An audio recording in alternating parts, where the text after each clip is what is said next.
할렐루야. 앞만 보다가 가지 마시고 양옆에 계신 분들에게도 새해 복 많이 받으시라고 한번 인사 나누겠습니다. 새해 복 많이 받으십시오. 감사합니다. 우리 찬양대는 정말 새벽에도 찬양하시고, 또 집이 머신 분은 또 근처에서 주무시고, 작년에 집을 나오셔서 올해도 아직 집에 못 들어가셨다는 분이 계시더라고요.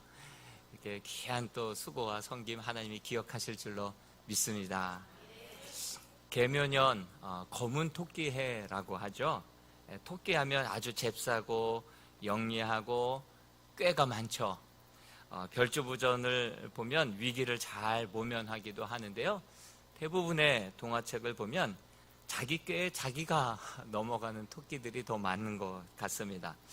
복 있는 사람은 자기의 꾀를 쫓지 아니하고 오만한 자의 자리에 앉지 않는다고, 그리고 여호와의 말씀을 주야로 묵상하는 자라고 말씀하지 않았습니까? 우리는 올 한 해 자기의 꾀, 자기의 경험, 자기의 능력을 더 의지하기보다 하나님을 더 의지하기 때문에 더 지혜로운 그러한 승리의 삶을 살아가는 우리 모두가 될 수 있기를 축복드립니다. 코로나 환자가 이제 몇 명인지 이제 신경도 쓰지 않는 때가 되었습니다. 이제 팬데믹을 지나서 이제 엔데믹으로 접어들었다는 얘기죠.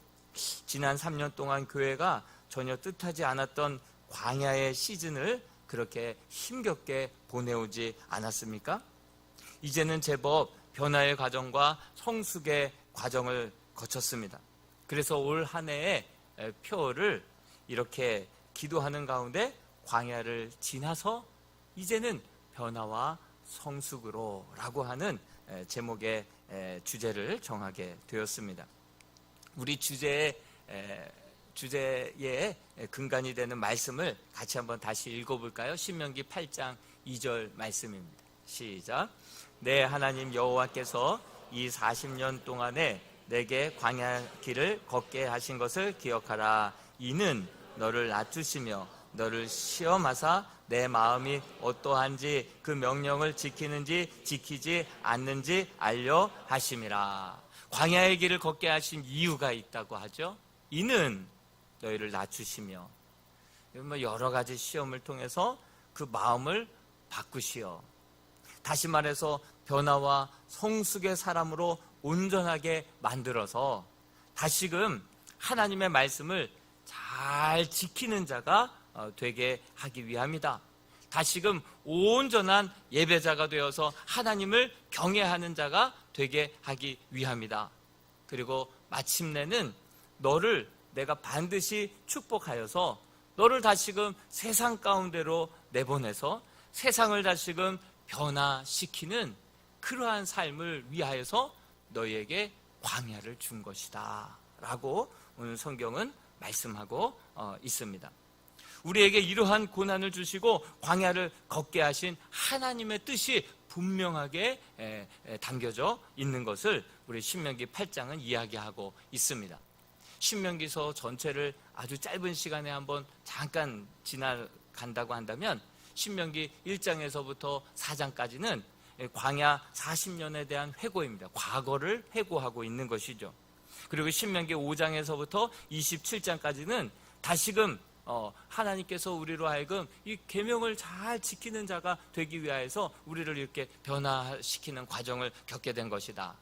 여러분, 퀴즈 한번 내겠습니다. 신명기의 이 신자는 어떤 신일까요? 1번 신신자, 2번 새로울 신자, 3번 매울 신자, 4번 다시 신자. 몇 번일까요? 신년이라서 새로울 신자 이렇게 말할 분이 많을 줄 알았는데 제가 몇 번을 설교했었거든요. 다시 신자입니다. 그리고 명령명이죠. 그러니까 다시 계명 앞으로, 다시 우리에게 계명을 주신 말씀이 바로 신명기 말씀이다라고 하는 사실이죠. 다시금 하나님 말씀 앞에 세우기 위한 그러한 신명기 말씀이죠. 또한 신명기서 28장부터 34장에 보면 28장 우리가 잘 알잖아요. 복의 복을, 나가도 복을, 들어와도 복을, 복을. 예? 그렇게 가나안 땅에 들어가서 그대로 말씀대로 지키면 복을 받을 것이고, 그렇지 않으면 너에게 화가 미치게 될 것이다. 계속해서 미래에 대한 전망이 나오죠. 그러니까 과거와 또 현재와 미래의 전망을 계속 담고 있는 것이 바로 이 신명기서인데, 이 모든 것을 함축하고 있는 장이 바로 신명기 8장이라고 하는 사실이죠. 우리는 거의 3년 동안 지속된 코로나 팬데믹으로 정말 언제 우리의 신앙과 삶을 그렇게 정말 흔들었나 할 정도로 우리는 새로운 시점에 와 있습니다.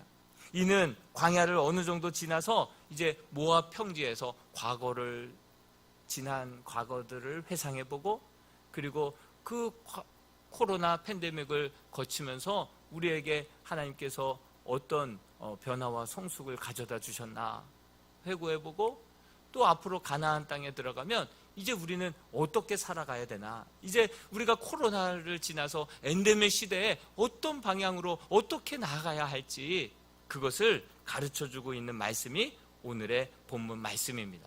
왜 하나님께서 코로나 팬데믹을 갑작스럽게 우리 교회에 이렇게 이 땅 가운데 허락하신 이유가 무엇이겠습니까? 이는 우리로 하여금 본질과 성경으로 돌아가게 하기 위함이고, 그래서 말씀 앞에 다시 세우기 위함이고, 다시 한번 우리가 정말 예배자가 되게 하기 위함이고, 또한 세상은 어떻습니까? 세상에서 우리 기독교 교회를 보면 어떤 이미지로 보고 있다는 것이 여실히 드러나지 않았습니까? 정말 그렇게 이기적이고 기복적이고 세속적인 그러한 기독교의 그 이미지를 정말 이 코로나 팬데믹을 통해서 더 굳히지 않았습니까? 세상에 대한 교회의 공공성을, 그 복음성을 다시 한번 회복하라고 하나님이 이 코로나 팬데믹을 통해서 우리의 민낯을 그렇게 여실히 드러내신 것이 아닌가 싶습니다. 그래서 하나님의 섭리와 뜻을 우리가 기억하면서 다시금 우리 성도들이 변화와 성숙의 모습으로 변화되어서 교회를 새롭게 하고, 가정을 새롭게 하고, 예배를 새롭게 하고, 다시금 세상을 이롭게 하는 그러한 우리 교회와 성도가 되고자, 정말 올해의 표현은 광야를 지나서 변화와 성숙으로, 구체적인 실천 목표가 있습니다. 다시 말씀으로, 다시 경외함으로, 다시 세상으로. 그래서 정말 말씀의 회복, 예배의 회복, 그리고 마지막은 다시금 사명의 회복. 그것을 가지고 올 한 해 우리 성도들이 한 마음을 품고 한 걸음으로 나아갈 수 있는 우리 이람의 성도들이 될 수 있기를 주님의 이름으로 축복합니다. 첫 번째는 다시 말씀으로입니다. 신명기 8장 1절 말씀을 다시 한번 읽어보겠습니다. 시작. 내가 오늘 명하는 모든 명령을 너희는 지켜 행하라. 그리하면 너희가 살고 번성하고 여호와께서 너희 조상들에게 맹세하신 땅에 들어가서 그것을 차지하리라. 여러분, 모든 명령을 지키래요. 모든 명령. 우리 또 2절에서 3절 말씀도 다시 한번 읽어볼까요? 2절에서 3절까지입니다. 시작. 내 하나님 여호와께서 이 40년 동안에 내게 광야의 길을 걷게 하신 것을 기억하라. 이는 너를 낮추시며 너를 시험하사 내 마음이 어떠한지 그 명령을 지키는지 지키지 않는지 알려 하심이라. 너를 낮추시며 너를 줄이게 하시며, 또 너도 알지 못하며 내 조상들도 알지 못하던 만나를 내게 먹이신 것은 사람이 떡으로만 사는 것이 아니요 여호와의 입에서 나오는 모든 말씀으로 사는 줄을 내가 알게 하려 하심이니라. 아멘. 여러분, 말씀을 기억하고 말씀대로 순종하고 살아가는 것, 그럴 수 있죠. 근데 모든 말씀을 지켜 행하는 것, 이게 가능한 일입니까? 여러분, 하나님의 말씀이 얼마나 두꺼워요. 이 말씀 모두를 그렇게 지켜 행하는 것, 이것은 정말 무한도전 아닐까요? 불가능에 가깝지 않을까요? 근데 하나님의 뜻은 이렇게 모든 말씀을 온전히 지키는 자가 되기를 원하시는 분이 하나님이시라는 것이죠. 여러분, 모든 말씀을 순종하는 사람은 어떤 사람입니까? 하나님을 전적으로 신뢰하는 자만이 이해가 되든 안 되든 주님 말씀하시면 내가 나아가리이다. 주님을 전적으로 사랑하고 내 생명보다 주님을 더 귀하게 여기는 사람만이 이해가 되는 말씀이든 이해가 되지 않는 말씀에서도 가라 하면 가고 멈추라 하면 멈추는 그러한 삶을 살게 되는 거 아니겠습니까? 여러분, 광야에서 만나와 이슬, 반석의 샘물로 하나님은 그들에게 생명이 되어 주셨습니다.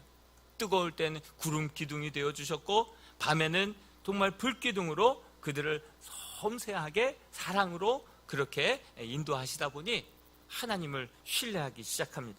이들은 이제 하나님의 모든 말씀, 어떤 명령이라도 순종할 수 있을 정도로 하나님을 정말 신뢰하고 사랑하고 의지하는 관계가 어디에서 이루어졌냐면 인생의 광야에서 그렇게 하나님을 신뢰하는 자가 될 수 있었다라고 하는 사실이죠.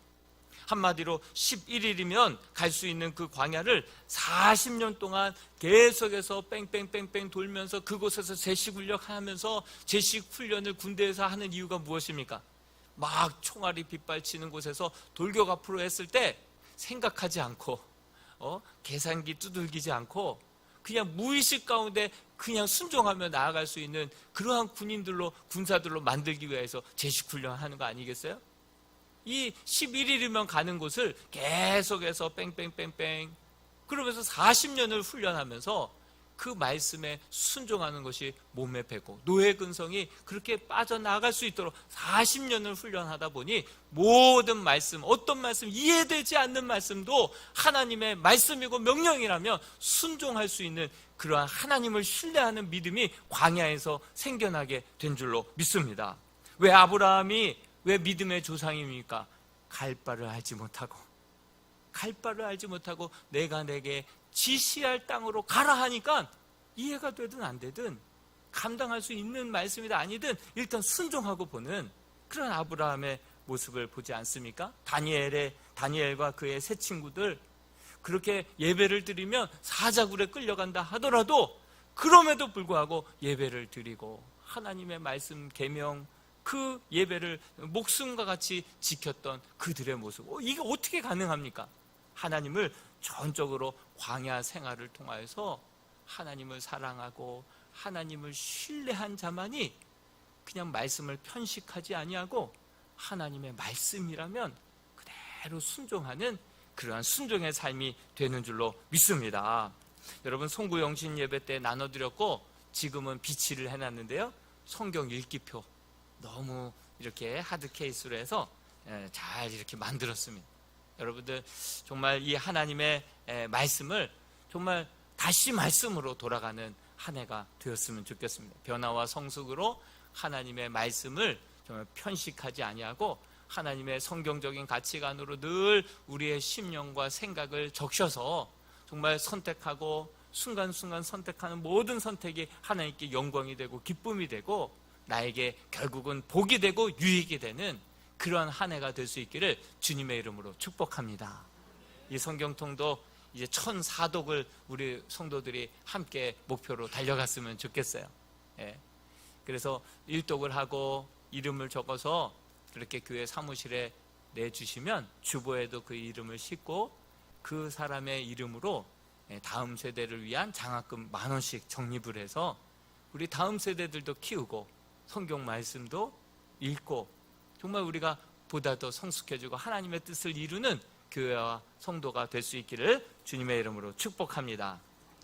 두 번째는 다시 경외함으로입니다. 5절과 6절 말씀을 같이 한번 읽어봅니다. 시작.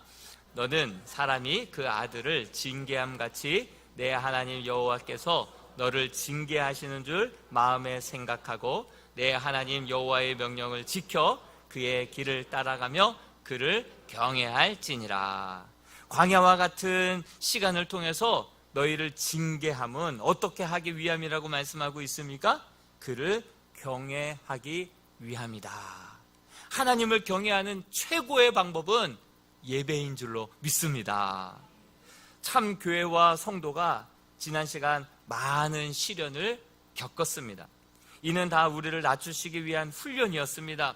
하나님은 때로는 우리를 병들게 하시고, 때로는 고통을 당하게 하시고, 시험에서 낙방하게 하시고, 때로는 사업에 실패하게 하십니다. 이런 광야와 같은 시간들은 아프고 고통스럽고 힘든 시간이지만, 나를 이런 일들을 통해서 하나님을 경외하는 사람으로 만들어 가시는 분이 우리 하나님이십니다.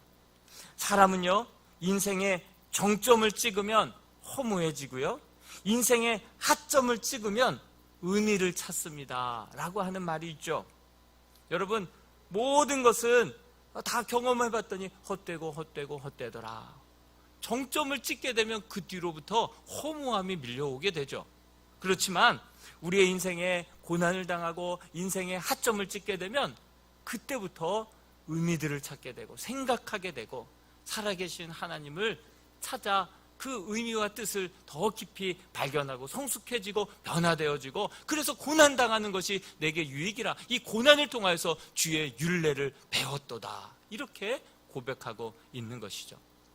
저희 아들도 이제 고3 마치고 이제 알바를 하다가 갈등이 생기니까 그때부터 하나님을 찾게 되고, 하나님 더 큐티책 보게 되고, 더 또 뭐 게임을 하다가 고3이니까 시간이 많아서 갈 때까지 한번 가봤나 보죠.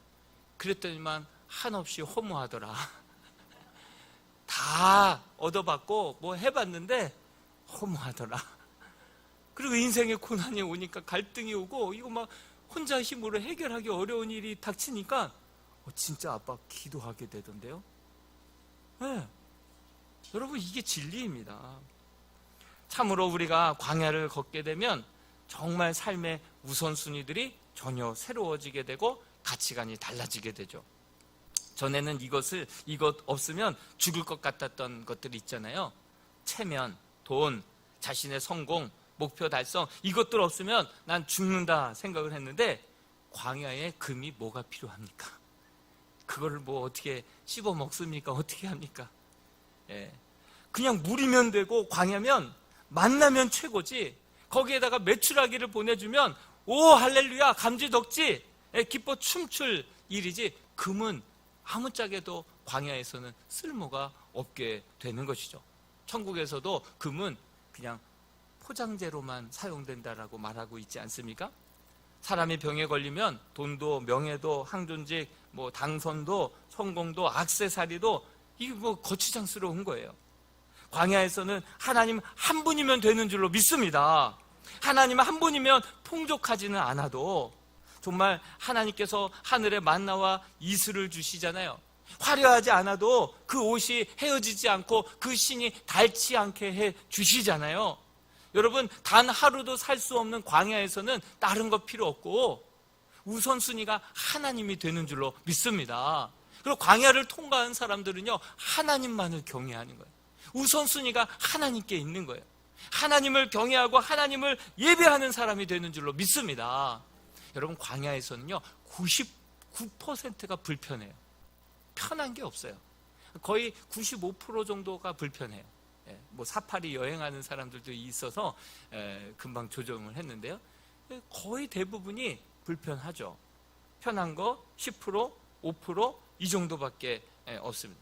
여러분, 광야 생활을 하다가 광야 미뜨바르라고 하잖아요. 그곳에서 하나님의 음성을 듣는, 다 불편한데 그곳에서 하나님의 음성을 듣는 거예요. 그곳에서 살아계신 하나님을 만나는 거예요. 그곳에서 하늘의 만나를 경험하는 거예요. 그곳에서 하늘에 기온 차이가 많이 나게 하시면서 하나님이 그곳에서 또 이슬을 주셔서 또 반석에 물을 주셔서 그 5%, 10%의 경험 가지고 광야를 이겨내는 줄로 믿습니다. 인생의 고난과 어려움이 있을 때 모든 것들이 불편하고 힘들지만 그때 만나주시는 하나님의 음성, 그때 허락해 주신 하나님의 응답, 그때 고쳐주신 하나님의 능력, 그거 하나 가지고 인생에 이 모래를 씹는 것 같고 정말 너무나도 힘겨운, 하루도 버티기 어려운 그 광야를 이겨낼 수 있는 힘이 바로 하나님께로부터 공급되는 줄로 믿습니다. 그 힘으로 인생의 광야와 같은 인생들을 40년이든 50년이든 이겨내고 극복할 수 있는 힘이 거기에서부터 주어지게 되는 줄로 믿습니다. 그리고 뿐만 아니라 미래에 가나안 땅에 들어가면 어떻게 될까요? 가나안 땅에 들어가서도 그곳에서 주의 말씀을 잘 지켜 행하는 신실한 자가 되는 거예요. 그곳에서 가나안 땅에서 하나님이 심지도 않은 거, 또 짓지도 않았던 집, 많은 것들을 또 얻게 하시죠. 노력하지 않았는데 그 성읍을, 그 집을, 그리고 그 밭을, 그 모든 금은 보화들을 하나님께서 막 부어주시죠. 그럴 때 그것을 자기 것으로 자랑 삼지 아니하고 그것을 가지고 그곳에서 어려운 사람들과 나누고 하나님의 의를 드러내고 믿는 자는 이렇게 살아가는 것이다, 교만하지 않고 그 부를 같이 나누고 하나님 주신 은혜와 축복을 그곳 가운데 하나님의 나라를 건설해 나가는 거예요. 그 광야를 경험한 사람은요, 하나님이 높이셔도 낮추셔도 좌절하고 낭망하지 않고, 하나님이 높이셔도 교만하지 않고, 그거 가지고 하나님의 나라를 그 땅 가운데 이루어 나가는 자가 될 줄로 믿습니다. 태도가 달라지는 것이죠. 삶의 우선순위가 달라지는 것이죠. 예배가 달라지고 하나님만을 경외하는 자가 되는 줄로 믿습니다. 제가 군대에 있었을 때 주일은 아주 당연히 찾아오는 줄 알았어요. 주일날 그냥 자고 일어나다 일주일 되면 그냥 주일이 당연히 오는 줄 알았어요. 근데 군대에서 맞이하는 주일은요, 쉽게 교회를 허락하지 않더라고요. 더군다나 이등병으로 자대 배치를 받았는데 주일날 눈이 오는 거예요. 눈이. 그러면은 보급로 끊기고 후식 끊긴다고 말년 병장도 빗자루 들고 막 보급로를 쓸고 있는데, 이등병이 종교활동 갔다 오겠습니다 신고하면 그 병장들이 도망 다녀요. 신고도 안 받아요.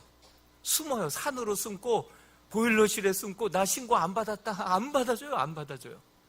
어디 내가 지금 땀 흘리고 있는데 너 어딜 가냐고. 가면은 조는 줄 알고, 가면은 다방으로 새는 줄 알고, 가면은 초코파이 먹는 줄 알고, 가면은 졸다가 오는 줄 알고, 쉬다 오는 줄 알고 종교활동을 그렇게 생각하고 있거든요. 안 보내주는 거야. 안 보내주는 거야. 그런데 이게 의례껏 주일이 됐다고 주일이 허락되는 게 아니구나. 주일을 허락해달라고 하나님 앞에 기도하고 간절히 사모하고 토요일 저녁마다 하나님 주일 시작합니다. 그러면서 기도한 거예요. 근데 아침에 눈 떴는데 4주 연속 눈이 오는 거예요. 눈이 오는 거예요. 주일만 4주 연속 주일만 눈이 오는 거예요. 그래서 너무 실망스럽더라고요.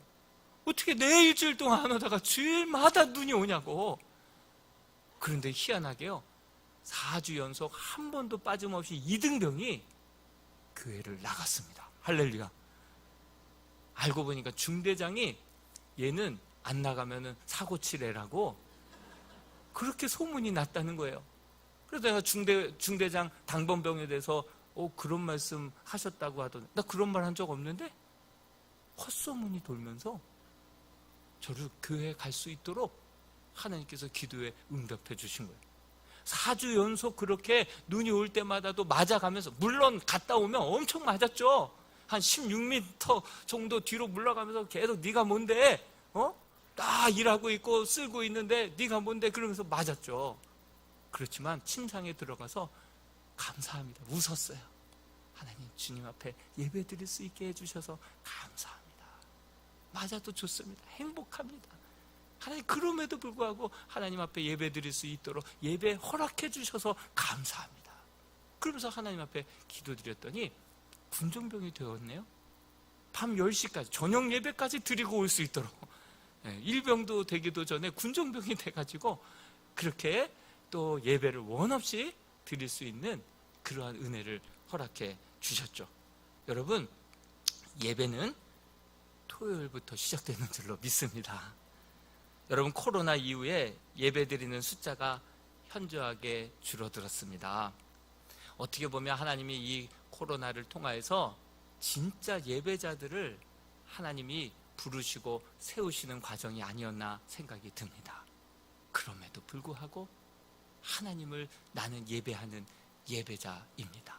예배를 예배되게 하기 위하여서 하나님의 옥석을 가리는 그러한 시간들을 지금 하나님께서는 그렇게 보내신 것이 아닌가 생각이 들 정도입니다. 여러분, 숫자는 줄어들었지만 그러나 하나님을 정말 갈망하고 뜨겁게 예배하는 그러한 성도들의 예배가 하나님은 숫자에 연연하지 않고 그러한 예배를 더 기뻐 흠양하여 주실 줄로 믿습니다. 마지막으로 다시 세상으로입니다. 16절 말씀이 있습니다. 시작. 내 조상들도 알지 못하던 만나를 광야에서 내게 먹이셨나니 이는 다 너를 낮추시며 너를 시험하사 마침내 내게 복을 주려 하심이었느니라. 마침내 복을 주기 위하여서 우리에게 광야를 허락하신 줄로 믿습니다. 뭐 하게요? 왜요? 복을 주셔서 다시금 세상으로 보내셔서 그 세상을 축복하고 세상을 변화시키라고 우리에게 마침내 복을 허락하여 주실 줄로 믿습니다. 우리 변화와 성숙으로 하나님 주신 은혜와 축복으로 그것을 가지고 다시금 우리의 발걸음을, 우리의 시선을 저 세상을 향하여서 나아갈 수 있는, 그래서 세상을 변화시킬 수 있는 그런 파워 크리스찬들이 될 수 있기를 주님의 이름으로 축복합니다. 기도하겠습니다. 하나님 감사합니다. 올해 표어대로 일함의 성도들이 이제 광야를 지나서 변화와 성숙의 사람, 말씀의 사람 되게 하시고 예배의 사람 되게 하시고 복음으로 세상을 정복하는 복음의 사람들이 되게 하여 주시옵소서. 예수님의 이름으로 기도하옵나이다. 아멘.